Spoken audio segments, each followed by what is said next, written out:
الرحمن الرحیم۔ گزشتہ چند نشستوں سے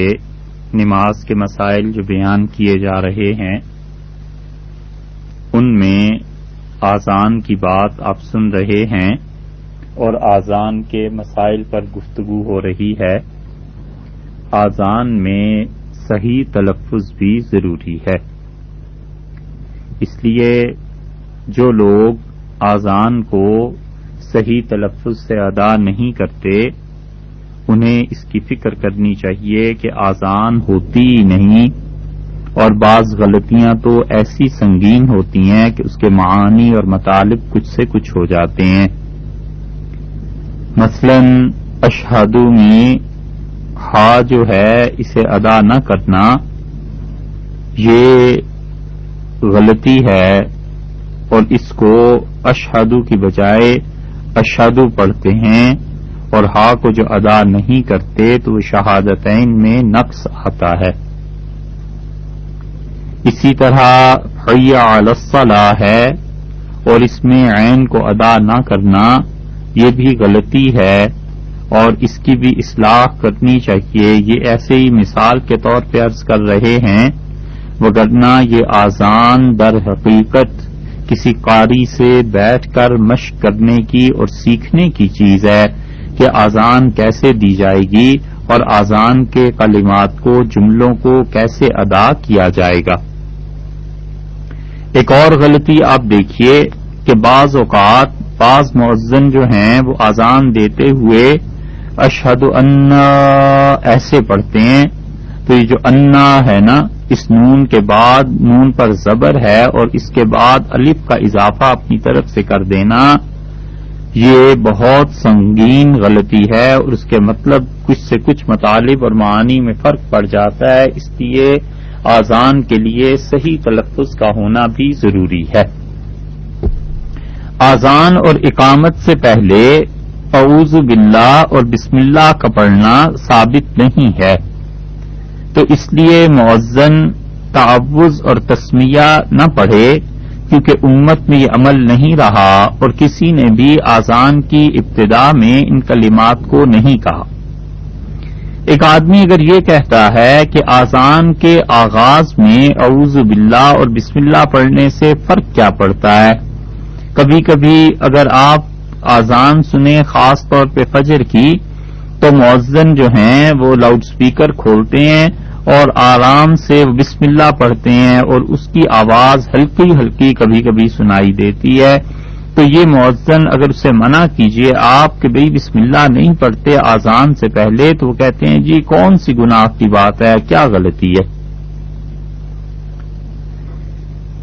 کچھ مسائل ایسے ہیں جن کے بارے میں اصول کی بات آپ سے پہلے ہی عرض کر دیں۔ اسی طرح ایک سنگین غلطی یہ بھی کرتے ہیں کہ آذان اور اقامت سے پہلے درود شریف پڑھتے ہیں، خاص طور پہ اسپیکر پہ بلند آواز میں نبی کریم صلی اللہ علیہ وسلم پر صلاۃ و سلام پیش کیا جاتا ہے۔ دوسری بات یہ ہے، اور تیسری چیز جو آذان میں کہ نبی کریم صلی اللہ علیہ وسلم کا اس میں گرامی سنتے ہی لوگ انگوٹھے چومنے لگتے ہیں، یہ سب ایسی چیزیں ہیں جو آذان کی سنتوں تو کیا اس سے بھی کم درجے میں غیر موقدہ سنن میں، مستحبات میں، آداب میں سے بھی کسی نے نہیں لکھی۔ یہ اختلافات تو اب شروع ہوئے نا جی، پچھلی 2 صدیوں سے۔ اس سے پیچھے چلے جائیے، آخر دین 1200 برس بھی کوئی چیز تھا یا نہیں تھا؟ تو اس لیے نبی کریم صلی اللہ علیہ وسلم کے اس میں گرامی پر یہ انگوٹھے چومنا اور اسی طرح آذان اور اقامت سے پہلے درود شریف کا پڑھنا یہ کہیں بھی ثابت نہیں ہے اور کسی طرح اس کا ثبوت نہیں ملتا، کتاب و سنت میں اس کا ثبوت نہیں ہے، اور صحابہ کرام رضی اللہ عنہم کے تعامل سے یہ بات ثابت نہیں ہے۔ دین جس چیز کا نام ہے وہ رسول اللہ صلی اللہ علیہ وسلم کے بعد ہمیں اصول کے طور پر یہ بات دیکھنی ضروری ہے کہ صحابہ کرام رضی اللہ عنہم نے اس حدیث پر عمل کیا ہے یا نہیں کیا۔ اگر کوئی صحابی ایک حدیث بیان کرتا ہے اور اس پہ عمل نہیں کرتا تو اس کا مطلب یہ ہے کہ اس صحابی رضی اللہ عنہ کو کوئی نہ کوئی علت وجہ معلوم ہوگی، اسی لیے تو اس نے عمل نہیں کیا، وگرنہ صحابہ کرام رضی اللہ عنہ سب سے زیادہ مرغوب رکھتے تھے کہ رسول اللہ صلی اللہ علیہ وسلم کی پیروی کریں، اور سب سے زیادہ وہ دین کو سمجھنے والے تھے. اسی لیے اللہ تعالی نے رسول اللہ صلی اللہ علیہ وسلم کے بعد جو خلافت راشدہ قائم ہوئی ہے ان کے متعلق سورہ نور میں ارشاد فرمایا کہ لِيُمَكِّنَنَّ لَهُمْ دِينَهُمُ الَّذِي ارْتَضَىٰ لَهُمْ، اور وہ اللہ تعالی کا پسندیدہ دین اس دنیا میں مضبوطی سے قائم کریں گے. تو اگر رسول اللہ صلی اللہ علیہ وسلم کے بعد خلفائے راشدین رضی اللہ عنہ اس دنیا میں دین کو مضبوطی سے قائم نہیں کر سکے تو پھر یہ آیت کس کے لیے؟ جتنی گمراہی پھیلتی ہے اس گمراہی میں ایک بنیاد یہ بھی بنتی ہے کہ امت کا عمل اور رسول اللہ صلی اللہ علیہ وسلم کو براہ راست کر دیا جائے اور صحابہ کرام رضی اللہ عنہ کو درمیان سے نکال دیا جائے. اور ظاہر ہے کہ ہم میں سے کوئی آدمی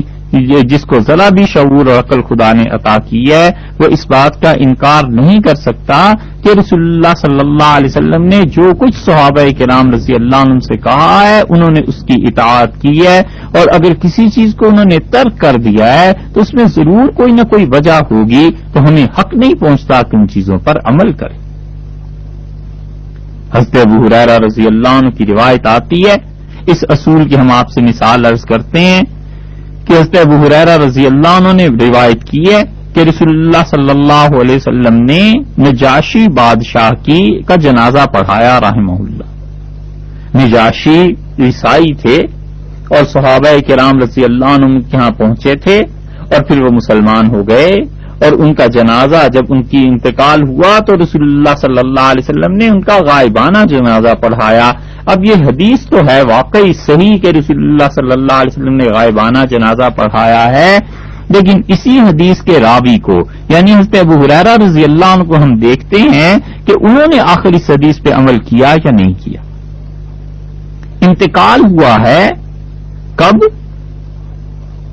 رسول اللہ صلی اللہ علیہ وسلم کی وفات سے کچھ پہلے نجاشی کا انتقال ہوا ہے.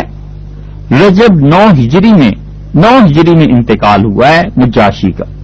اور 9 ہجری کا واقعہ رسول اللہ صلی اللہ علیہ وسلم کے انتقال سے 2 برس پہلے کا حضرت ابو ہریرہ رضی اللہ عنہ بیان کرتے ہیں کہ حضرت صلی اللہ علیہ وسلم نے غائبانہ جنازہ پڑھا. ٹھیک ہے صاحب، اور اس کے بعد حضرت ابو ہریرہ رضی اللہ عنہ کتنے برس زندہ رہے ہیں؟ 59 ہجری میں حضرت ابو ہریرہ رضی اللہ عنہ کا انتقال ہوا ہے. اس واقعے کے 50 برس بعد تک حضرت ابو ہریرہ رضی اللہ عنہ زندہ رہے ہیں، لیکن حضرت ابو ہریرہ رضی اللہ عنہ نے ساری زندگی میں ایک بھی جنازہ غائبانہ نہیں پڑھا. یہ ثبوت نہیں. کیوں؟ اس لیے کہ حضرت ابو ہریرہ رضی اللہ عنہ جانتے تھے کہ نجاشی کا معاملہ اسپیشل کیس کا تھا. رسول اللہ صلی اللہ علیہ وسلم نے ان کا جنازہ کسی خاص وجہ سے پڑھا تھا. ان کا بڑا احسان تھا نجاشی رحمۃ اللہ علیہ کا مسلمانوں پر. اللہ تعالی نے درمیان سے پردے ہٹا دیے، گویا کہ رسول اللہ صلی اللہ علیہ وسلم کے سامنے ہی جنازہ پڑھا تھا. اگر یہ غائبانہ نماز جنازہ اس کی شرعی کوئی حیثیت ہوتی تو حضرت ابو ہریرہ رضی اللہ عنہ ابو ہریرہ رضی اللہ عنہ باقی 50 برس نصف صدی تک زندہ رہے ہیں. ہزاروں صحابہ کرام رضی اللہ عنہ کے انتقال کی انہیں اطلاع ملی ہوگی اور ہزاروں ان کے علاوہ دوسرے شہروں میں گزر گئے ہوں گے، کسی کا غائبانہ جنازہ حضرت ابو ہریرہ رضی اللہ عنہ نہیں پڑا. اب ایک آدمی کہتا ہے کہ حدیث میں یوں آیا ہے. ہم کہتے ہیں حدیث میں بالکل آیا ہے، لیکن حدیث کے جو راوی ہیں حضرت ابو ہریرہ رضی اللہ عنہ خود انہوں نے اس حدیث سے کیا سمجھا ہے؟ بھائی یہ تو نہیں ہو سکتا کہ حضرت ابو ہریرہ رضی اللہ عنہ حدیث پر عمل نہ کریں اور ہم ان سے بڑھ جائیں اور حدیث پہ عمل کے دعوے کرنے لگ جائیں. یہ نہیں ہوا کرتا. اس لیے صحابہ کرام رضی اللہ عنہ کے عمل کو دیکھنا چاہیے، اور یہی وہ چیز جو امام ابو حنیفہ رحمۃ اللہ علیہ کے یہاں تھی. اور امام ابو حنیفہ رحمۃ اللہ علیہ اسی طرح مسائل کو ثابت کرتے تھے. یاد رکھیے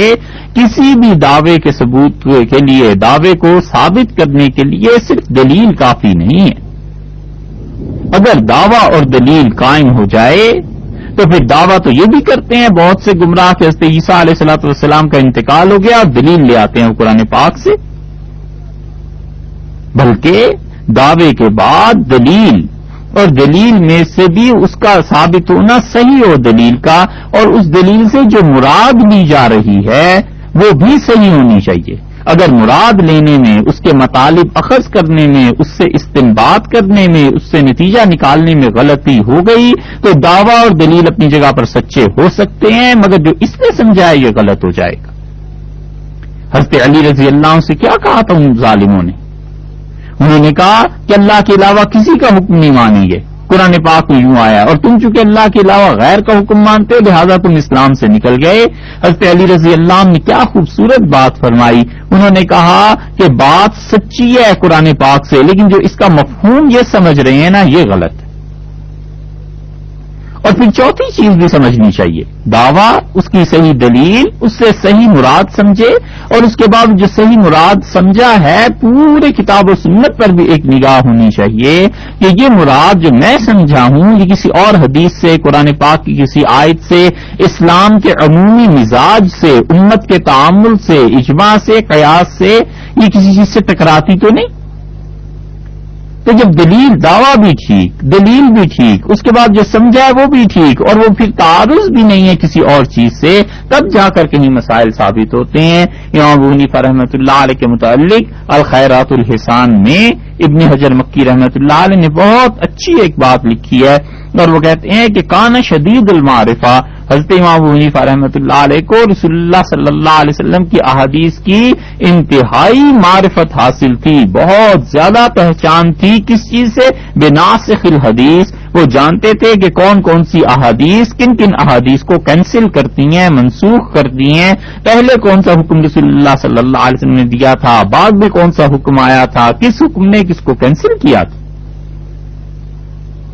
اور پھر وہ کہتے ہیں کہ امام ابو حنیفہ رحمۃ اللہ علیہ ہمیشہ ثقہ راویوں سے حدیث لیتے تھے، اور امام ابو حنیفہ رحمۃ اللہ علیہ کہتے تھے والآخر من فعل رسول اللہ صلی اللہ علیہ وسلم، اور یہ دیکھتے رہو کہ رسول اللہ صلی اللہ علیہ وسلم کا آخری فعل کیا تھا، وفات سے پہلے وہ کس چیز پر تھے، وہ چھان پھٹک کے سارا معاملہ حل ہو جائے گا۔ اسی لیے وہ کہتے ہیں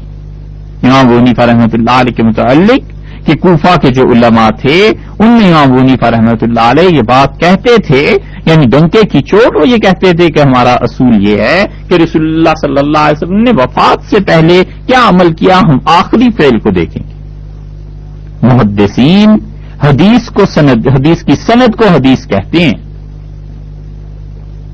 اور وہ جب کہتے ہیں کہ یہ حدیث صحیح ہے یہ ضعیف ہے تو مراد ان کی سند ہوتی ہے، اور یہ ضروری نہیں کہ سند صحیح ہو تو متن بھی صحیح ہو، اور متن صحیح ہو تو سند بھی صحیح ہو، کئی جگہ متن صحیح ہوتا ہے اور سند غلط ہو جاتی ہے، اور سند صحیح ہو جاتی ہے اور متن صحیح نہیں ہوتی۔ عقائد کے لیے ہمیشہ متواتر چیزیں دیکھنی چاہیے، احادیث یا تواتر عملی طور پر امت کا ثابت ہو یہ دیکھنا چاہیے،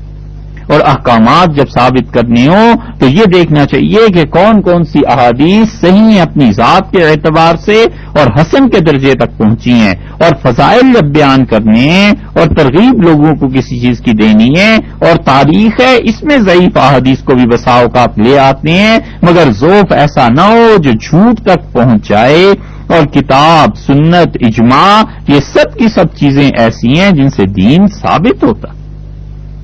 اور مشائخ کا تعامل، مبشرات،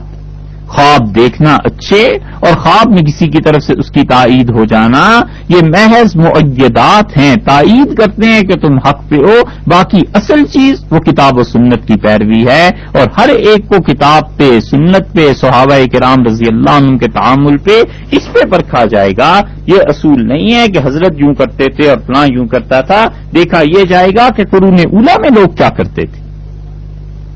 اس لیے جب ہم ان مسائل کو جو اذان کے متعلق آپ سے عرض کیے ہیں بالکل ابتدائی دور میں لے جاتے ہیں تو کوئی پتہ نہیں چلتا، کوئی صحابی رضی اللہ عنہ نہیں کہتا کہ ہم نبی کریم صلی اللہ علیہ وسلم پہ صلاۃ و سلام پیش کرتے تھے پھر اس کے بعد اذان دیتے تھے۔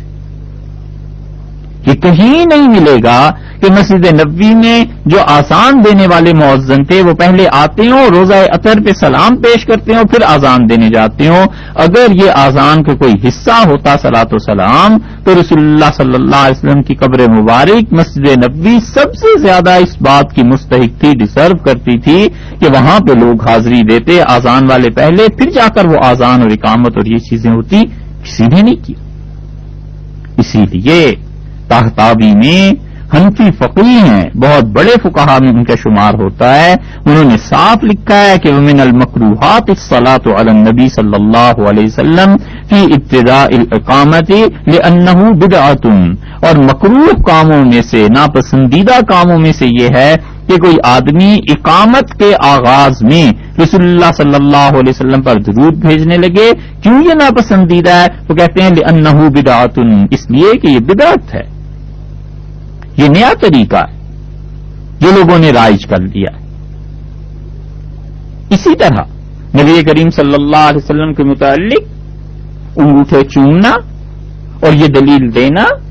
کہ اس لیے چومتے ہیں کہ نور اور یہ چیزیں تھیں، بہت بڑی بات ہے. جو لوگ کہتے ہیں سیدھی سادی سی بات ہے کہ کیا یہ عقیدے کا ایک حصہ ہے؟ مصنف عبدالرزاق کا نام لیتے ہیں نا، مصنف عبدالرزاق میں سرے سے نام و نشان ہی نہیں ہے اس حدیث کا، اور جو لوگ دعویٰ کرتے ہیں دلیل ان کے ذمے لائیں گے. اسی وجہ سے لکھنے والوں نے صاف لکھا ہے کہ یہ حدیث متشابہات میں سے ہے، یعنی وہ مانتے ہیں، جو مانتے بھی ہیں نا اس حدیث کو اور اس پہ بنیاد قائم کرتے ہیں نور ہونے کی، وہ بھی کہتے ہیں کہ یہ حدیث متشابہات میں سے ہے، اور ظاہری معنی اگر اس کے دیکھا جائیں کہ اللہ تعالیٰ کے نور سے ایسی بات ہوئی ہے تو یہ تو بالکل کفر ہے. نفی الفے امن انار بنور ہی کل شیء، یہ رسالہ ہے، یہ کبھی دیکھ لیجئے گا. اس کے بالکل آغاز میں انہوں نے لکھا ہے کہ وہ کہتے ہیں کہ یہ حدیث متشابہات میں سے ہے، اور متشابہات پہ بھلا عقیدے کا دار و مدار ہوتا ہے. غور کرنا چاہیے، سوچنا چاہیے کہ کس طرف چل رہے ہیں. اسی لیے نبی کریم صلی اللہ علیہ وسلم کا اسم گرامی سن کے آذان میں، اقامت میں انگوٹھے چومنا شامی نے لکھا ہے. شامی نے لکھا ہے وذکر ذالک الجراحی، اور جراحی نے، علامہ جراحی جو تھے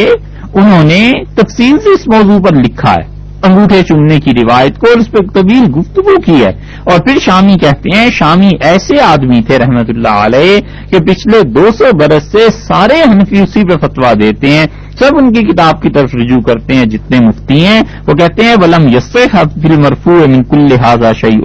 اور اس ساری گفتگو میں یہ ساری بحث جو ہے رسول اللہ صلی اللہ علیہ وسلم سے کوئی ایک حدیث بھی صحیح طور پر روایت ثابت نہیں. شیخ جلونی نے کشف الخفا میں ان احادیث کو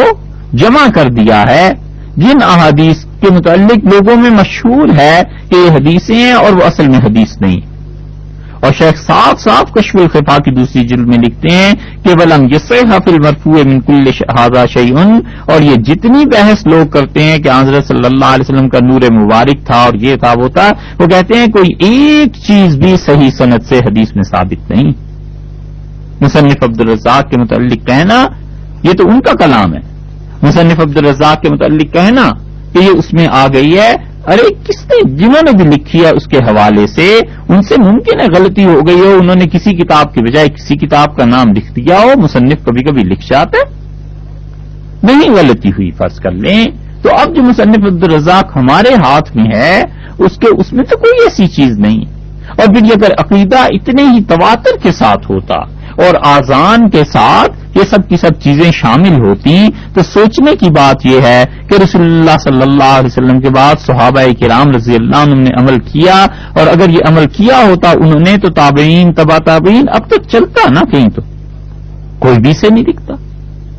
فقہا تو یہاں تک لکھتے ہیں کہ تکبیر تحریمہ سے پہلے اقامت کے وقت ہاتھ باندھنا یہ سنت کے خلاف ہے، لہذا جو آدمی ہاتھ باندھے اسے منع کرنا چاہیے کہ ہاتھ نہیں باندھا کرتے، اقامت کے وقت ہاتھوں کو کھلا چھوڑ دینا چاہیے. چھوٹی چھوٹی باتوں تک کا وہ خیال رکھتے ہیں. وہ کہتے ہیں نماز پڑھ کے سلام پھیرتا ہے نا آدمی، سلام پھیرنے کے بعد اسی طرح بیٹھے رہنا مکروہ ہے. اور مکروہ کیوں لکھتے ہیں؟ وہ کہتے ہیں کہ اگر اسی طرح بیٹھا رہے گا، دونوں ہاتھ اس کے زانوؤں پر رہیں گے، سر بھی جھکا رہے گا، تو جو لوگ آگے سے اس کے گزرنا چاہتے ہیں وہ تو یہی سمجھیں گے کہ یہ نماز میں، حالانکہ یہ نماز پوری کر چکے ہیں، تو کہتے ہیں لوگوں کو تکلیف دینا درست نہیں، اس لیے یہ مکروہ ہے، اپنی ہیئت کو بدل لینا چاہیے۔ تو آپ نے دیکھا چھوٹی چھوٹی چیزوں کو بھی وہ مسائل میں درج کرتے ہیں، لکھتے ہیں، اسی لیے تاکہ لوگ دین کو سیکھیں، دین کی تعلیم حاصل کریں۔ تو یہ آذان، یہ اقامت، یہ نماز ایسی چیزیں ہیں جو باقاعدہ سیکھنی چاہیے، کہیں جا کر تعلیم حاصل کرنی چاہیے، تاکہ آذان دینے کا جو ثواب ہے وہ پورے کا پورا ملے، اقامت کا جو ثواب ہے وہ پورے کا پورا ملے۔ اقامت معمولی چیز ہے، آذان سے افضل ہے۔ ابن نجیم رحمۃ اللہ علیہ نے بحر الرائق میں 15 سے زیادہ ایسے مسائل ذکر کیے ہیں جس میں انہوں نے ثابت کیا ہے کہ یہ بات اگرچہ یعنی جو بات اعلیٰ درجے کی ہے، سنت موقدہ ہے فرض کر لیجئے، یا فرض ہے، ضروری ہے، اور فلاں فلاں کام ایسے ہیں جو اس کلیے کے تحت نہیں آتے، جہاں پہ یہ آتا ہے کہ فرض زیادہ ہے اور سنت کم ہے، اس سے وہ کہتے ہیں یہ 15 یا 17 مقامات ایسے ہیں کہ بظاہر یہ چیزیں تھوڑی بات ہے، درجہ تھوڑا ہے ان کا، لیکن ثواب میں اصل سے زیادہ۔ وہ کہتے ہیں قرض ہے، قرض میں نادار کو مہلت دینا واجب ہے، ضروری ہے، اور معاف کر دینا اگرچہ نفل ہے، واجب نہیں ہے، معاف کر دینا نفل ہے، لیکن یہ نفل اس واجب سے افضل ہے، زیادہ ثواب ملے گا۔ وہ کہتے ہیں زکوٰۃ فرض ہے، اور ہدیہ دینا مسلمان بھائی کو، کسی کو تحفہ بھیجنا، یہ مستحب ہے، لیکن وہ کہتے ہیں ثواب کے اعتبار سے یہ مستحب اس فرض سے زیادہ ثواب رکھتا ہے۔ اسی طرح اقامت جو ہے، یہ اقامت زیادہ ثواب رکھتی ہے، آذان سے بھی زیادہ ثواب رکھتی ہے۔ آذان کو اقامت کو اگرچہ آذان پہ ترجیح حاصل نہیں ہے، اس کے باوجود اقامت میں ثواب زیادہ ہے۔ تو جب آدمی یہ سیکھا ہوا ہو کہ اقامت سنت کے مطابق کیسے کہنی ہے، آذان سنت کے مطابق کیسے دینی ہے، تو پھر اس کا نتیجہ یہ نکلے گا کہ وہ زیادہ ثواب کا اور ان چیزوں کا مستحق بنے گا۔ اور آذان کے کچھ مسائل مزید ہیں، انہیں بھی آپ سن لیجئے، اور اقامت کے، اور ان میں سے ایک مسئلہ یہ ہے کہ ٹیپ ریکارڈر پر آذان کو ٹیپ کر لینا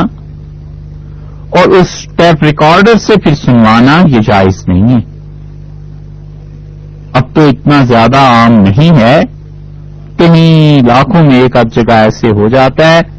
مگر ہمارے زمانے کے بعد ایسا وقت آ جائے گا جب مساجد کے مؤذن ٹیپ ریکارڈر چلا دیا کریں گے اور آذان اس سے ہو جایا کرے گی۔ وہ آذان جائز نہیں ہے، اس کا اعتبار نہیں ہے۔ اگر کہیں ایسے ہو جائے تو دوبارہ آذان دینی ضروری ہے، اور اس کے علاوہ اگر نماز پڑھ لی گئی تو پھر وہ نماز بغیر آذان کے ہوگی۔ وقت سے پہلے آذان اور اقامت کہنا، یہ پہلے بھی عرض کیا تھا کہ جائز نہیں ہے، اور وقت سے پہلے آذان دینا امام محمد امام ابو حنیفہ رحمۃ اللہ علیہ کے نزدیک تو کسی وقت بھی جائز نہیں ہے، چاہے وہ فجر ہے اور چاہے وہ کوئی اور نماز ہے۔ اور ان کی دلیل ابو داؤد کی وہ حدیث ہے جس میں حضرت عبداللہ ابن عمر رضی اللہ عنہ کہتے ہیں کہ حضرت بلال رضی اللہ عنہ نے غلطی سے صبح صادق سے پہلے ایک مرتبہ آذان دے دی، ابھی صبح نہیں ہوئی تھی، تو فامرہ النبی صلی اللہ علیہ وسلم، تو رسول اللہ صلی اللہ علیہ وسلم نے انہیں حکم دیا کہ ان یرجع، آپ نے فرمایا دوبارہ جاؤ اور آذان دو دوبارہ، اور آذان کے ساتھ یہ کہنا لوگوں سے کہ الا ان العبد قد نام، لوگوں بندہ سو گیا تھا۔ یہ یا تو سرزنش کے طور پر فرمایا ہے، تنبیہ کے طور پہ کہ تم اپنی غلطی کا اعتراف کرو، اور یہ کہنا تو حضرت بلال رضی اللہ عنہ نے آذان دی اور اتنی اونچی آواز سے لوگوں سے یہ بھی کہا کہ الا ان العبد قد نام، لوگوں سنو بندہ سو گیا تھا، مجھے نیند آ گئی تھی، سو گیا تھا۔ یہ دلیل ہے اس بات کی کہ آدمی جب اپنی غلطی سے رجوع کرے تو جس طرح غلطی ہوئی تھی رجوع بھی ویسا ہی ہے، گناہ اگر تنہائی میں مخفی طور پہ ہوا ہے تو مخفی طور پہ اللہ کے سامنے توبہ کافی ہے، اور گناہ لوگوں کے سامنے کیا ہے تو لوگوں کے سامنے اس گناہ کا اعتراف بھی ہونا چاہیے۔ کسی پہ الزام لگا دیا، تہمت لگا دی، کسی کی توہین کر دی، کسی کو کہہ دیا کہ آپ نے فراڈ کیا ہے، کسی خاتون کے متعلق نازیبا جملے کہہ دیے 10,000 کے مجمع میں، اور چپکے سے رات کو جا کے الگ تنہائی میں اس خاتون کے سامنے ہاتھ جوڑ لیے، معاف کر دیں، آپ کا بڑا حق بنتا تھا، یہ اللہ کے ہاں ایسی توبہ پوری مکمل کام نہیں آئے گی۔ اگر 10 آدمیوں کے سامنے یہ گناہ کیا ہے تو ان 10 کے سامنے بھی نیکی کرنی چاہیے، رجوع بھی ایسے ہی ہونا چاہیے۔ سارے خاندان کو جمع کر کے کہہ دیا کہ فلاں آدمی ایسا ہے،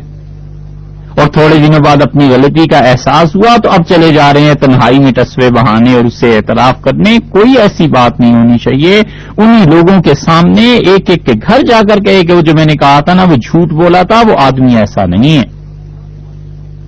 اس لیے بھائی اس حدیث سے یہ معلوم ہوتا ہے کہ رسول اللہ صلی اللہ علیہ وسلم نے وہ جو آذان حضرت بلال رضی اللہ عنہ وقت سے پہلے دے دی تھی، آپ نے فرمایا آذان بھی لوٹاؤ اور جا کر لوگوں سے یہ بھی کہنا کہ بندہ سو گیا تھا۔ اس سے معلوم ہوتا ہے کہ آدمی جو حرکت لوگوں کے سامنے کرتا ہے بری، اس سے جب رجوع کرے، توبہ کرے تو لوگوں کے سامنے کرے تاکہ اپنے نفس پر بوجھ پڑے اور آئندہ ایسی حرکت نہ ہو۔ اور اس سارے مسئلے میں جب ایک دو بار کرے گا تو نفس پہ اتنا بوجھ پڑے گا کہ آدمی خود جھک مارتا ہے اور کہتا ہے کہ آخر مجھے ایسے کام کرنے کی ضرورت ہی کیا ہے کہ مجھے بعد میں رجوع کرنا ہے۔ بڑا اصلاح نفس کا سامان ہے اس حدیث میں اگر آدمی کرنا چاہے تو۔ زوال سے پہلے جمعے کی آذان دے دینا، یہ بھی بعض جگہ پر ہوتا ہے کہ زوال کا وقت شروع ہو رہا ہے نقشے کے مطابق 12:20 پہ اور آذان ہو جائے گی 12:15۔ ایسی آذان نہیں ہوتی، ضروری ہے کہ 12:20 پہ اگر زوال ہے تو پھر 12:20 کے بعد آذان دی جائے۔ فجر کی آذان میں تاخیر ہو جاتی ہے، اور جب تاخیر ہو جائے تب بھی بلند آواز سے آذان دینا ضروری ہے۔ عام طور پر دیکھا جاتا ہے کہ اگر اجالا ہو گیا، لوگ بیدار ہو گئے، گاڑیاں وغیرہ چلنے لگی تو اب آذان دیتے ہوئے گھبراتے ہیں کہ لوگ کیا کہیں گے۔ ارے بھی لوگوں کو چھوڑو، وقت کے اندر اندر ابھی وقت ہے اور نماز ہونی ہے تو آذان دی جانی چاہیے۔ یہ نہیں ہے کہ فرض بغیر آذان کے پڑھ لیے یا فرض پہلے پڑھ لیے اور اب یاد آیا کہ آذان نہیں دی تھی، تو اس صورت میں تو آذان ساقط ہو جائے گی، مگر یہ کہ آذان دینی چاہیے وقت پر۔ اور بہتر یہ ہے کہ دیگر نمازوں کی طرح فجر میں بھی جماعت سے 15 منٹ پہلے 10 منٹ پہلے آذان دی جائے تاکہ لوگ آذان کی آواز سن سکیں۔ ہمارے ہاں ہوتا یہ ہے کہ صبح صادق ہوتے ہی فجر کی آذان ہو جاتی ہے، اس کو تو بس وہی سنتا ہے جو رات کا تہجد پڑھتا ہے، اول تو کوئی سنتا ہی نہیں۔ اور اگر اتفاقاً کسی کی آنکھ کھل جائے آذان پہ تو اسے بھی پتا ہوتا ہے کہ ابھی تو 1 گھنٹے بعد نماز ہوگی، وہ پھر سو جاتا ہے، پھر جماعت بھی رہ جاتی ہے۔ اس لیے بہتر یہ ہے کہ صبح کی آذان میں بھی اس روش کو تبدیل کیا جائے اور جماعت سے 15 منٹ پہلے، 20 منٹ پہلے یا 10 منٹ پہلے جو بھی معمول ہو اتنی اس سے پہلے آذان دی جائے تاکہ لوگ صحیح وقت پہ بیدار بھی ہو جائیں اور انہیں پتا ہو کہ اب جماعت میں اتنا ہی وقت رہ گیا ہے کہ اٹھ کے وضو کر کے اور سنتیں پڑھ کے مسجد ہی جانا۔ اسی لیے رسول اللہ صلی اللہ علیہ وسلم نے فرمایا کہ آذان اور اقامت کے درمیان اتنا وقفہ رکھنا کہ کھانے والا اپنا کھانا کھا لے اور جسے وضو وغیرہ کی ضرورت ہے وہ وضو کر لے اور پھر مسجد پہنچ جائے۔ امام کی خاطر کہ امام صاحب آ جائیں، نماز میں اگر معمولی سی تاخیر ہو جائے تو درست ہے، کوئی حرج نہیں ہے۔ اسی طرح بسا اوقات کسی بزرگ اور بڑی شخصیت کے لیے بھی تھوڑی سی تاخیر ہو جائے تو درست نہ ہو۔ یہ جو خوشامد والی چیزیں ہیں نا، اس سے بچنا چاہیے۔ اور تاخیر کا یا تو پھر دوسری صورت یہ ہے کہ شرارت کا ڈر ہو، پتا ہو کہ افسر ہے اور اگر جماعت پہلے شروع ہو گئی تو انہوں نے یا تو ڈانٹ دینا ہے اور یا پھر یہ ہونا ہے کہ اس آدمی نے اپنے دل میں یہ بات رکھنی ہے اور یہ غصہ کسی اور طرح اتارے گا، تو اس کی شرارت سے بچنے کے لیے تو پھر انتظار کر لیا جائے، وگرنہ معمولی سی تاخیر اگر کوئی شرعی چیز ہو تو اس کے لیے کوئی حرج نہیں ہے، نہیں شور مچانا چاہیے۔ ایک حدیث آپ کو سناتے ہیں، یہ اگر کبھی واقعہ کسی امام بیچارے کے ساتھ ہو جائے، کسی مولوی صاحب کے ساتھ ہو جائے تو پورے شہر میں ڈھنڈورا پٹ جائے، اس لیے کہ ہم لوگوں کے ذہن تعلیم نہ ہونے کی وجہ سے بند ہیں، شریعت کی تعلیم تو سیکھی نہیں نا۔ حضرت ابو ہریرہ رضی اللہ عنہ کی روایت مسلم میں آئی ہے اور بہت جگہ پر یہ حدیث آئی ہے، جس کا خلاصہ یہ ہے کہ رسول اللہ صلی اللہ علیہ وسلم مسجد میں تشریف لائے اور ہم نے صفیں سیدھی کر لی تھی، اور پھر رسول اللہ صلی اللہ علیہ وسلم کھڑے ہوئے مصلی پر اور تکبیر تحریمہ کہنے ہی والے تھے کہ کچھ یاد آیا اور آپ نے فرمایا اعلی مکانکم، اپنی جگہ پہ رہو میں آتا ہوں، لے گئے اور رسول اللہ صلی اللہ علیہ وسلم واپس تشریف لائے اور آپ کے سر مبارک کے بالوں سے پانی کے قطرے ٹپک رہے تھے اور غسل ضروری تھا، اور رسول اللہ صلی اللہ علیہ وسلم بھول گئے، غسل نہیں فرمایا اور مسجد میں تشریف لے آئے اور پھر آ کے آپ نے ہمیں نماز پڑھائی۔ یہ واقعہ حدیث کی کئی کتابوں میں، صحیح کتابوں میں آیا ہے، اگر یہ شہر میں ایک مرتبہ پیش آ جائے تو لوگ اس امام کو مار ڈالیں، جان کھا جائیں اس کی، یہ ہو جاتا ہے، بشریت ہے، انسان بھول جاتا ہے، انسان سے غلطی ہو جاتی ہے، خطا ہو جاتی ہے۔ نبی کریم صلی اللہ علیہ وسلم تو خیر خطا اور ان چیزوں سے مبرہ اور بلند و پاک ہستی تھی، لیکن یہ احادیث بتاتی ہیں اس قسم کی چیزیں کہ وسعت ہونی چاہیے، اگر تھوڑی بہت تاخیر ایسے ہو بھی جائے کوئی حرج نہیں ہے، انسان ایسے حالات پیش آ جاتے ہیں۔ اقامت، اس کے بالکل آغاز میں ہی کھڑے ہو جانا یہ مستحب ہے، اور رسول اللہ صلی اللہ علیہ وسلم تنبیہ فرمایا کرتے تھے، آپ فرماتے سووا صفوفکم،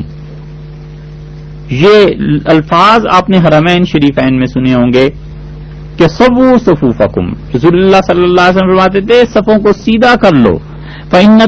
تسویۃ الصفوف، لوگوں اور صفوں کو سیدھا کرنا من اقامت الصلاۃ، یہ نماز کے اہتمام میں داخل ہے، نماز کے حکم میں داخل ہے۔ اور ایک جگہ سے نعمان رضی اللہ عنہ کی روایت مشکات میں آئی ہے کہ رسول اللہ صلی اللہ علیہ وسلم ہماری صفوں کو درست کرتے تھے اور ہم برابر کھڑے ہو جاتے تھے، پھر اس کے بعد تکبیر تحریمہ کی جاتی تھی، اور اس پہ عمر رضی اللہ عنہ نے تو ایک آدمی رکھا تھا، ایک صحابی رضی اللہ عنہ تھے، اور رسول اللہ صلی اللہ علیہ وسلم کے لیے اس سے بلال رضی اللہ عنہ تھے، وہ مسجد میں گھوم پھر کے ساری صفوں کو دیکھتے تھے، احتیاط سے چیک کرتے تھے کہ سب لوگ ٹھیک کھڑے ہو گئے ہیں، کندھے سے کندھا مل گیا اور ٹخنا ٹخنے کے مقابلے میں آ گیا ہے، اور پھر آ کے وہ تکبیر تحریمہ کہتے، وہ اقامت کہتے تھے۔ یہی صحیح طریقہ ہے کہ صفیں بالکل سیدھی کر لی جائیں اور پھر اس کے بعد اقامت ہو۔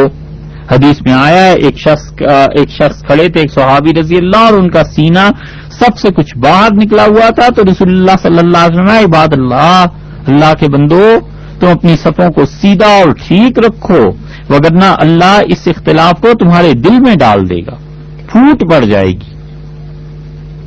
یہ ہے چھوٹی سی بات بظاہر دیکھنے میں، لیکن ان اعمال کا اثر پڑتا ہے کہ امت میں اختلاف پڑ جاتا ہے، پھوٹ پڑ جاتی ہے۔ یہ اتفاق اور اتحاد کی تقریریں کرنے والے، ان کو دیکھو جب صفوں میں کھڑے ہوتے ہیں نا تو ان کی صفوں میں کتنا وقفہ ہوتا ہے، یہ اس چیز کو سمجھتے ہی کچھ نہیں کہ رسول اللہ صلی اللہ علیہ وسلم نے بتلایا ہے تمہارے اس فعل کا اثر یہ پڑے گا کہ تمہارے دل پھٹ جائیں گے۔ اسی لیے ابو ہریرہ رضی اللہ عنہ کی روایت مسلم میں آئی ہے کہ رسول اللہ صلی اللہ علیہ وسلم کے لیے جب تکبیر کہی جاتی تھی تو جائے نماز پر آپ کے تشریف لانے سے پہلے لوگ اپنی صفوں میں بالکل مکمل طور پر تیار ہوتے تھے۔ یہ جو فقہا نے لکھا ہے کہ حیا علی الفلاح پر کھڑا ہونا چاہیے، تو اس کا مطلب یہ نہیں ہے کہ اقامت ہو رہی ہے اور سب بنے بیٹھے ہوئے ہیں آرام سے، اور جب حیا علی الفلاح کہا تو اٹھ کھڑے ہوئے، یہ مطلب نہیں ہے۔ اس کا مطلب طحطاوی رحمت اللہ علیہ نے در مختار کی جو شرح لکھی ہے اس میں بڑا واضح طور پر لکھا ہے. وہ کہتے ہیں کہ وَالظَّاهِرُ أَنَّهُ احتراز عن التاخیر لا التقدیم. اس کا مطلب یہ ہے کہ کھڑے ہونے میں آخری حد یہ ہے کہ حی علی الصلاۃ کہہ دیا جائے. آخری حد یہ ہے، اس کے بعد تو بالکل ہی نہ بیٹھا رہے. کھڑا تو پہلے ہی ہو جانا چاہیے تھا، لیکن کوئی آخری حد ہے تو پھر یہی ہے. وہ کہتے ہیں لت تقدیم، اس کا مطلب یہ نہیں ہے کہ اس سے پہلے کھڑا نہ ہو. حتیٰ لو قام اول الاقامہ، حتیٰ کہ وہ آدمی، چنانچہ وہ لوگ جو اقامت کے بالکل آغاز میں کھڑے ہوتے ہیں، لا باس، کوئی حرج نہیں ہے. اصل مستحب یہی ہے کہ شروع سے ہی صفیں سیدھی کر لینی چاہیے. اب تو یہ جہالت کی باتیں ہیں کہ مؤذن اقامت شروع کر دیتا ہے، امام محراب میں مصلی میں بیٹھا ہوا ہے، مقتدی بھی بیٹھے ہیں، وہ اکیلا تکبیر پڑھے جا رہا ہے، اور جب حی علی الصلاۃ اس نے حی علی الفلاح کہا تو اب امام صاحب بھی اٹھے اور سب بھی. یہ بےہودہ حرکت نہیں کرنی چاہیے. شرعی دلیل تو بہت دور کی بات ہے، کسی نے یہ لکھا ہی نہیں. وہ سب یہ کہتے ہیں کہ حی علی الصلاۃ آخری چیز ہے، حی علی الفلاح جس پہ وہ کھڑا ہو، اس سے دیر نہ کرے. اس لیے اصل وہ ہے کہ انسان شروع سے ہی کھڑا ہو جائے. اور رسول اللہ صلی اللہ علیہ وسلم کے لیے یہ بھی تھا کہ آپ کے تشریف آوری سے پہلے ہی سب لوگ اپنی اپنی جگہوں پر کھڑے ہو جاتے تھے، اور اس طرح نماز کا آغاز ہوتا تھا. اور پھر جب سب لوگ اپنی صفیں وغیرہ سیدھی کر لیتے تھے تو پھر اس کے بعد رسول اللہ صلی اللہ علیہ وسلم کے سامنے اقامت کہی جاتی تھی. مؤذن کا اذان کے مسائل سے بھی واقف ہونا چاہیے اور اقامت کے مسائل سے بھی واقف ہونا ضروری ہے. لیکن یہ تو صاحب تعلیم کی بات ہے، اور تعلیم وہ حاصل نہیں کرنی. فقہا نے لکھا ہے کہ مؤذن کے لیے یہ مستحب ہے کہ عالم بالسنہ، اسے سنت کا علم ہو، تقیًا متقی انسان ہو، اور جاہل اور فاسق انسان کی اذان مکروہ ہے. اور مؤذن ایسا ہے جو اذان صحیح دے ہی نہیں سکتا. مثلا اشہد اللہ الہ الا اللہ اسے کہنا تھا تو وہ پڑھتا ہے اشہد اللہ الہ، اور حی علی الصلاۃ کی بجائے وہ حی علی الصلاۃ کہتا ہے، عین کو کھا جاتا ہے درمیان سے. حی علی الصلاۃ کہنا تھا نا، تو کہتا کیا ہے حی علی الصلاۃ، حی علی الفلاح. ایسے مؤذن کو رکھنا ہی درست نہیں، اور نہ ہی اس کو تنخواہ دینی جائز ہے. مؤذن وہ ہونا چاہیے جو اچھا واقف ہو دین کا. کم سے کم تنخواہ والا مؤذن تلاش کرتے ہیں، اور اتنی بھی مؤذن کی تنخواہ نہیں ہوتی جتنا اپنے ذاتی ڈرائیور کی ہوتی ہے. مؤذن بس کم سے کم ہو. حالانکہ حضرت ابو ہریرہ رضی اللہ عنہ کی روایت میں آیا ہے، رسول اللہ صلی اللہ علیہ وسلم نے فرمایا، لوگوں امام ذمہ دار انسان ہوگا، تمہاری نمازوں کی ذمہ داری ہے اس پہ، اور مؤذن پر اعتماد کیا گیا ہے. اور کنز المال میں آیا ہے کہ ایک آدمی نے عرض کیا رسول اللہ صلی اللہ علیہ وسلم سے کہ اللہ کے رسول، یہ اذان پہ آپ نے اتنی فضیلت بیان کی ہے کہ ہم میں ایک دوسرے سے آگے بڑھنے کا جذبہ پیدا ہو گیا ہے کہ ہم میں سے کون اذان دے، اس سعادت کو کون حاصل کرے. تو رسول اللہ صلی اللہ علیہ وسلم ان بعدکم زمانن، یہ تمہارا حال درست ہے، ٹھیک ہے، دین کا شوق، مگر تمہارے بعد ایک ایسا زمانہ آئے گا سفلتہم مؤذنوہم، کہ میری امت میں اذان دینے والے سفلا لوگ رکھے جائیں گے. سفلا لوگ کون؟ کمینہ آپ اس کا ترجمہ کرتے ہیں نا. سفلا سے ایک مطلب یہ بھی ہے کہ جاہل، ان پڑھ لوگ رکھے جائیں گے. اور ایک دوسری روایت میں آتا ہے وہیں پہ کنز المال میں ہی کہ حضرت عمر رضی اللہ عنہ روایت کی کہ رسول اللہ صلی اللہ علیہ وسلم سیاتی علی الناس زمان، میری امت پہ ایک ایسا زمانہ آ جائے گا کہ یہ اذان کی ذمہ داری کو بھول جائیں گے علی ضعفائہم، اور اس معاشرے میں سب سے کمزور طبقہ جو ہوگا نا اسے کہیں گے تم اذان دو. وتلک لحوم، حالانکہ یہ اذان دینے والے یہ اتنے معزز لوگ ہیں کہ ان کے گوشت حرمہ اللہ علی النار، اللہ نے ان مؤذنوں کا گوشت آگ پر حرام کر دیا ہے، جہنم میں نہیں پھینکے گا خدا اذان دینے والے کو لحوم المؤذنین، جو اذان دیتے ہیں ان کا گوشت جہنم میں نہیں جائے گا، مگر اتنی بڑی فضیلت کے باوجود کہ خدا ان کی مغفرت کرے گا، میری امت اذان دینا چھوڑ دے گی، علی ضعفائہم، جو معاشرے میں سب سے کمزور طبقہ ہوگا اذان اس کو دے دیں گے۔ اسی طرح صحابہ کرام رضی اللہ عنہم کو اللہ کے اچھے بندوں کو برا بھلا کہنے والا اور ان کی مذمت کرنے والا، اس کی اذان مکروہ ہے۔ عالمگیری میں لکھا ہے کہ ولا تقبل شہادت من یظہر سب السلف الذین هم الصحابہ والتابعون، کہ وہ انسان جو صحابہ کرام رضی اللہ عنہ کو برا کہے اور تابعین کو برا کہے، اور امام ابو حنیفہ رحمۃ اللہ علیہ تابعین میں سے تھے نا، انہیں برا کہے اور ان کے دوستوں کو برا کہے، تابعین سارے ہی سوائے ان کے جو ظالم تھے، باقی جو تابعین ثقہ تھے انہیں صحابہ کرام رضی اللہ عنہ تو از اول تا آخر سب کے سب اچھے تھے، انہیں اگر کوئی برا کہتا ہے تو کہتے ہیں وہ فاسق ہے، ایسے شخص کی اذان اس کا اعادہ کیا جائے گا، دوبارہ دی جائے گی۔ حضرت ابو سعید رضی اللہ عنہ کی روایت آتی ہے، معلوم ہوتا ہے اس سے کہ صحابہ کرام رضی اللہ عنہ کا کیا مقام تھا رسول اللہ صلی اللہ علیہ وسلم کی نظر میں، اس لیے آدمی کو ہمیشہ اپنے آپ کو بچا کر رکھنا چاہیے، صحابہ رضی اللہ عنہ کے معاملے میں کبھی زبان درازی نہ کرے، کبھی زبان نہ کھولے، ہمیشہ ان کا ذکر خیر سے کرنا چاہیے۔ وہ ایسی ہستیاں تھیں کہ اللہ تعالی نے ہمارے ہاتھوں سے انہیں محفوظ رکھا، پتہ نہیں ہم اس زمانے میں ہوتے تو شاید ان کے ہاتھوں، ان کے خون سے ہم اپنے ہاتھ رنگ لیتے، اللہ نے ہمارے ہاتھوں سے محفوظ رکھا انہیں، اب ضروری ہے کہ ہم ہماری زبانوں سے بھی وہ لوگ محفوظ رہیں۔ مشکات میں آیا ہے ابو سعید رضی اللہ عنہ کی روایت میں کہ رسول اللہ صلی اللہ علیہ وسلم لا تسبوا اصحابی، میرے صحابہ رضی اللہ عنہ کو برا نہ کہنا، میرے دوستوں کو۔ فلو ان احدکم انفق مثل احد، اور تم میں سے کوئی آدمی احد پہاڑ کے برابر بھی نہ تولے سونے کو، اور اتنا سونا خدا کی راہ میں خرچ کر دے، تو میرے صحابہ رضی اللہ عنہ کے مد احدہم ولا نصیفہ، وہ تو میرے صحابہ رضی اللہ عنہ کے مد 600-700 گرام ہوتا ہے، اتنی 600-700 گرام کی خیرات کر دیں وہ گندم کی کسی چیز کی، اور آدھا مد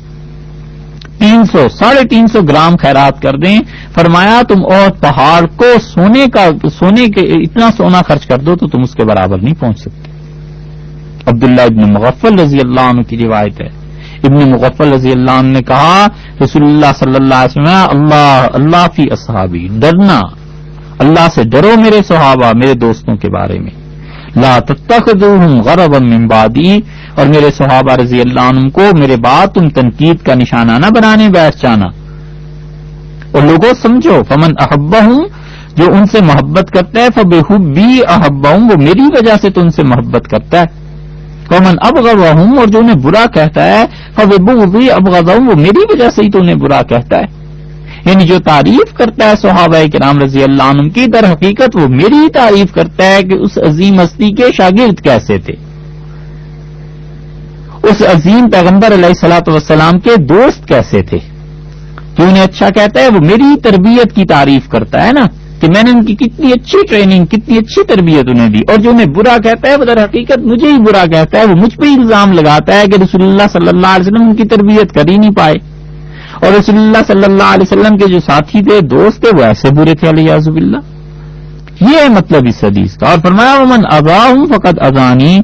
اور جو انہیں تکلیف دیتا ہے، ستاتا ہے، وہ یقیناً مجھے ستاتا ہے، اور یاد رکھو جو مجھے ستاتا ہے فقد اذى اللہ، وہ اللہ کو تکلیف دیتا ہے، ومن اذى اللہ، اور جو اللہ کو تکلیف دے گا، سلسلہ کہاں جا پہنچا ہے، فیوشک ان یاخذہ،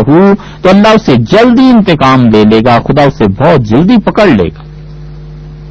تو صحابہ رضی اللہ عنہ کو برا کہنا، یہ آخر پہ جا کر سلسلہ کہاں اللہ تعالی تک پہنچ جاتا ہے، اسی لیے عالمگیری میں لکھا ہے کہ جو آدمی صحابہ کرام رضی اللہ عنہ کو برا کہے، اس آدمی کو آذان نہ دینے دی جائے، اور اگر آذان دیتا ہے تو آذان کا اعادہ کیا جائے، البتہ اقامت کا نہیں۔ یہ بھی یاد رکھنا چاہیے کہ آذان کا جواب دینا عورتوں کے لیے مستحب ہے، صرف یہی نہیں ہے کہ مرد ہیں، خواتین گھر میں اذان سنتی ہیں نا، تو اذان کا جواب خواتین کو بھی دینا چاہیے. علامہ منذری رحمۃ اللہ علیہ اپنی ترغیب میں یہ روایت لائے ہیں کہ رسول اللہ صلی اللہ علیہ وسلم نے فرمایا یا معاشر النساء، عورتیں آ گئی تھیں مسجد نبوی میں تو آپ نے فرمایا عورتوں اذا سمعتن اذان ھذا الحبشی، جب تم اس میرے حبشی کی اذان سنو نا، مراد حضرت بلال رضی اللہ عنہ سے محبت سے فرمایا میرا یہ حبشی جب اذان دے، وہ اقامت ہو، اور جب تم اس کی اقامت سنو تو فقلن کما یقول، ایسے ہی کہا کرو جیسے یہ کہتا ہے. تو عورتوں کے لیے بھی اذان اور اقامت کا جواب دینا مستحب ہے، جو اپنے گھروں میں مردوں کو بھی تعلیم دینی چاہیے. شاید 10% عورتیں ہوں گی جو اس مسئلے کو جانتی ہوں گی پوری قوم میں. مردوں کے ذمے ہے کہ تعلیم دیں کہ اذان جو محلے میں ہوتی ہے اس کا جواب آپ کے لیے بھی قیامت میں فائدہ دے گا. اور وہ حالات جو شدید انسانی ضروریات کے ہوتے ہیں، بیت الخلاء وغیرہ، اس میں اذان کا جواب نہیں دینا چاہیے. اسی طرح اگر کوئی دینی اسباق ہو رہے ہیں اس میں بھی اذان کا جواب دینا مستحب نہیں رہتا. پھر کوئی کھانے میں مصروف ہے تو کھانے میں بھی اذان کا جواب نہیں ہے. تلاوت کرتے ہوئے ایک تو یہ ہے کہ کوئی آدمی تلاوت کر رہا ہے تو تلاوت کو بند کر کے اذان کا جواب دے، یہ مستحب ہے. اور ایک ہے وہ جو تعلیم حاصل کر رہا ہے، تلاوت نہیں کر رہا، تعلیم ہے، کوئی قاری سے پڑھا رہا ہے یا یہ کہ یہ حفظ کر رہا ہے، تو اس موقع پر اگر تعلیم کی وجہ سے اذان کا جواب نہیں دیتا تو کوئی حرج نہیں. تعلیم ضروری ہے. اور ہمیشہ یہ مسئلہ یاد رکھیے گا کہ حنفی فقہا نے علم کو ذکر پر ترجیح دی ہے، علم کو ذکر پر ترجیح دی ہے. اس لیے وہ کہتے ہیں کہ رات بھر نفل پڑھنے سے افضل یہ ہے کہ دین کے 2 مسئلے آدمی سیکھ لے. ایک مسئلہ سیکھ لے دین میں، دین کی تعلیم، اس کو اللہ کی یاد، اللہ کے ذکر پر بھی ترجیح حاصل. مسجد میں جو حضرات بیٹھے ہوئے ہوتے ہیں، اذان ہو گئی، کچھ لوگ مسجد میں پہلے سے آ گئے، مغرب کی نماز میں عام طور پہ ہو جاتا ہے، ان کے لیے بھی اذان کا جواب دینا مستحب ہے. یہ نہیں ہے کہ چونکہ مسجد میں بیٹھے ہیں لہذا اذان کا جواب نہ دیا جائے، ان کے لیے بھی مستحب. ہاں جمعے کی جو دوسری اذان ہوتی ہے نا امام کے سامنے، اس کا جواب کوئی نہیں دے گا، وہ تو صرف سننا ہے. اور جو اذان اور اقامت سنت کے خلاف کہی جائے اس کا جواب نہیں ہے. سنت کے خلاف پڑھی گئی اذان کا کوئی جواب نہیں. اس میں کوئی باتیں بھی کرتا ہے، کوئی اور ایسی چیزیں بھی ہیں تو کوئی اس کا حرج نہیں ہے. مستحب کا ترک اس کے ذمے نہیں آتا. اور خطبے کی اذان کا جواب دینا، خطبے سے پہلے دوسری اذان جو جمعے کی ہوتی ہے اس کا کوئی جواب نہیں ہے، بلکہ یہاں تک کہ فقہا نے لکھا ہے مکروہ ہے. اور دلیل یہ دی ہے کہ رسول اللہ صلی اللہ علیہ وسلم نے فرمایا جس نے جمعے کے دن غسل کیا اور حد الامکان اپنے آپ کو پاک کیا اور پھر اس کے بعد اس کے پاس کوئی خوشبو تھی وہ بھی اس نے لگائی، اچھے کپڑے جو جمعے کے لیے اس نے الگ کیے ہوئے تھے وہ پہنے، اور پھر مسجد میں پہنچ کے 2 آدمیوں کو بھی تکلیف نہیں دی، یعنی ان کے درمیان گھس کے بیٹھ جائے، یہ بھی نہیں کیا. اور پھر جتنی نماز اللہ نے اس کے لیے طے کی تھی اس نے پڑھ لی، یعنی جمعہ اچھی طرح پڑھ لیا. ثم اذا خرج الامام انصتا، اور پھر وہ چپ رہا جب امام خطبے کے لیے آیا تو وہ خاموش بیٹھا رہا، نماز پوری ہو گئی. غفر له ما بینہ وبین الجمعۃ الاخرى، تو اس نے اس جمعے کے اور آئندہ جو جمعہ آ رہا ہے اس جمعے سے اس جمعے تک کی ساری خطائیں اللہ سے معاف کرا دیں. صحیح بخاری میں آیا. یہ دلیل ہے اس بات کی کہ رسول اللہ صلی اللہ علیہ وسلم کا فرمانا کہ جب امام آیا خطبے کے لیے تو وہ چپ بیٹھا رہا، اس کا مطلب یہ ہے کہ اذان کی کوئی جواب نہیں ہے، بس چپ بیٹھنا ہے اس وقت. ایسے ہی جب اذان ہو جائے تو پھر اگر کوئی شخص مسجد کے حدود کے اندر ہو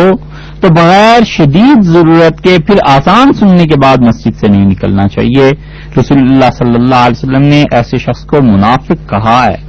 ابن ماجہ میں حضرت عثمان رضی اللہ عنہ کی روایت آئی ہے کہ رسول اللہ صلی اللہ علیہ وسلم نے فرمایا جو شخص مسجد میں تھا اور اذان ہو گئی اور پھر وہ نکل گیا اور کوئی شدید ضرورت سے پیش نہیں آئی تھی، وہو لا یرید الرجع، اور اس کا لوٹنے کا ارادہ بھی نہیں ہے نماز کا، تو فہو منافقن، وہ انسان منافق ہے۔ اس لیے جب آذان ہو جائے تو پھر مسجد سے نکلنا مناسب نہیں۔ ہاں کوئی شدید ضرورت ایمرجنسی ایسی پیش آ جاتی ہے تو پھر وہ ایک الگ بات ہے۔ بعض اوقات لوگ میت کو دفن کر کے بھی آذان دیتے ہیں۔ یاد رکھیے، میت کو دفن کرنے کے بعد قبر پہ آذان دینا یہ بدعت ہے، اس کا کوئی ثبوت نہیں۔ شامی میں لکھا ہے کہ میت کو قبر میں اتارنے کے وقت آذان دینا یہ سنت نہیں ہے، اور وہ کہتے ہیں ہمارے زمانے میں یہ بات عام ہو گئی ہے، لیکن قد صرح ابن حجر، اور ابن حجر رحمۃ اللہ علیہ نے اپنے فتاوی میں اس کی تصریح کی ہے بأنہ بدعۃ، کہ یہ بدعت ہے، اور انہوں نے فرمایا ہے کہ جو لوگ یہ سمجھتا ہے کہ سنت پہ اسے قیاس کر لیا جائے، جیسے نومولود بچے کے کان میں آذان دیتے ہیں، اقامت کہتے ہیں، اور موت کو ولادت کے ساتھ ملا کر اس نے سنت کو خیال کر لیا، تو کہتے ہیں فلم یسب، یہ بات صحیح نہیں ہے، اس لیے میت کو تدفین کے بعد اس پہ آذان نہیں دی جائے گی، کہ اپنے پاس سے نئی چیز نکالنی ہے۔ بڑی اچھی بات امام شاطبی رحمۃ اللہ علیہ نے الاعتصام بالسنہ میں لکھی ہے۔ انہوں نے کہا عبداللہ ابن مسعود رضی اللہ عنہ کہتے تھے کہ اتبعوا اثرنا، ہم جو صحابہ کرام رسول اللہ صلی اللہ علیہ وسلم کے ساتھ رہے ہیں، ہمارے نقش قدم پر چلو، ولا تبتدعوا، اور دیکھو نئی نئی چیزیں دین میں نہ ایجاد کرنا، فقد کفیتم، ہمارے پیچھے چلنا ہی تمہاری نجات کو کافی۔ اور حضرت حذیفہ رضی اللہ عنہ کہتے تھے، کتنا اچھا جملہ انہوں نے کہا، ان کا کلو عبادت، ہر وہ عبادت لم یتعبدھا اصحاب رسول اللہ، جسے رسول اللہ صلی اللہ علیہ وسلم کے صحابہ کرام رضی اللہ عنہ نے نہیں نہ کیا، فلا تعبدوها، تم بس ایسی عبادت نہ کرنا۔ سیدھی سی بات، ہر وہ عبادت جسے رسول اللہ صلی اللہ علیہ وسلم کے صحابہ کرام رضی اللہ عنہ نے نہیں کیا، ایسی کوئی عبادت تم بھی نہ کرنا، کیونکہ اگر کوئی آدمی اپنی طرف سے عبادت کی باتیں نکالتا ہے تو یقیناً وہ دوسرے لفظوں میں یہ کہتا ہے کہ دین پورا نہیں ہوا، علیاذ باللہ ایک چیز رہ گئی تھی جو میں پوری کر رہا ہوں۔ اسی لیے ابن مسعود رضی اللہ عنہ نے کہا کہ ہمارے پیچھے چلتے رہو، بس یہ کافی ہے۔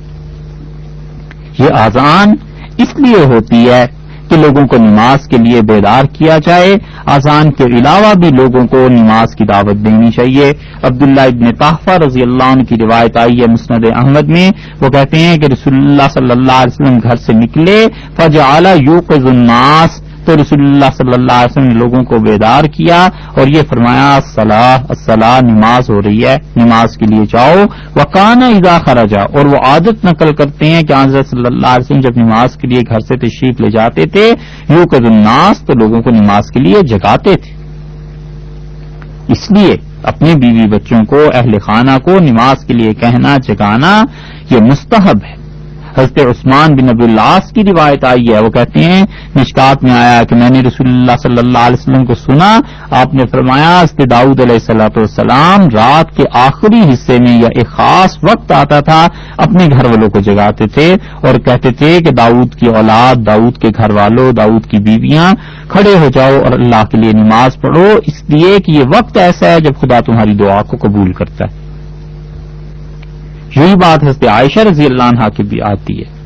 کہ رسول اللہ صلی اللہ علیہ وسلم کے متعلق وہ فرماتی ہیں کہ وہ تہجد پڑھتے تھے اور رسول اللہ صلی اللہ علیہ وسلم تہجد کے بعد پھر مجھے اٹھا دیتے تھے۔ مسند احمد میں آتا ہے وطر پڑھنا چاہتے تھے تو رات کا آخری حصہ ہو جاتا تھا تو مجھے اٹھا دیتے تھے کہ میں وطر کی نماز پڑھ لوں۔ اسی لیے حکم یہ ہے کہ بچے